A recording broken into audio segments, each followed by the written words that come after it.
मेरा नाम विशेष है और आज हम यहाँ हमारा पूज्य गुरुदेव राष्ट्रसंत नम्रमुनि महाराज साहब के आशीर्वाद से एकत्रित हुए। आज यहाँ हम हमारी 1 साल पहले सूरत में अरहम एम्बुलेंस शुरू हुई थी जो स्ट्रीट एनिमल्स को फ्री सर्विस देती थी। अब कुछ भी कोई भी एनिमल को कुछ भी चोट लगी हो तो उनको बेसिक फर्स्ट एड ट्रीटमेंट मिलता था।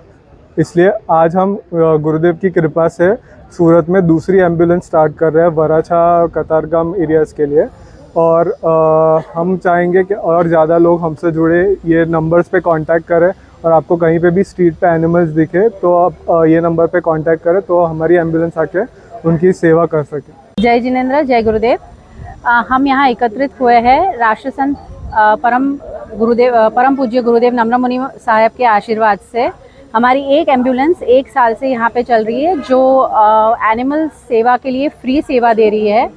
रास्ते पे जो भी इंजर्ड एनिमल्स हो या जो भी डिजीज़्ड एनिमल्स हो उन सब की ट्रीटमेंट, बेसिक ट्रीटमेंट के लिए यहाँ पे 1 साल से एम्बुलेंस चल रही है और आज गुरुदेव की परम कृपा से यहाँ पे दूसरी एम्बुलेंस भी शुरू होने वाली है।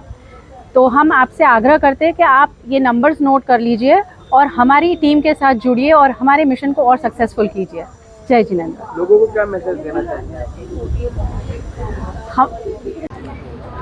પ્રણામ, હું ચેતન ઝવેરી, સુરત જિલ્લાના એનિમલ વેલફેર બોર્ડનો રિપ્રેઝેન્ટેટિવ છું અને આપ સૌને જણાવું છું અત્યંત આનંદ સાથે જે અત્યારે સુરતમાં ખૂબ જ જરૂરિયાત છે જેની પ્રાણીઓની સેવાની, તેને માટે અરહંત ગ્રુપે બીજી નમ્રમુનિ સાહેબની કૃપાથી એમના આશીર્વાદથી એક સફળ આયોજન થઈ રહ્યું છે અને જે અમુક વિસ્તાર વાઇઝ છે એના માટેની પર્ટિક્યુલર વિસ્તાર માટેની ફાળવણી કરેલી છે।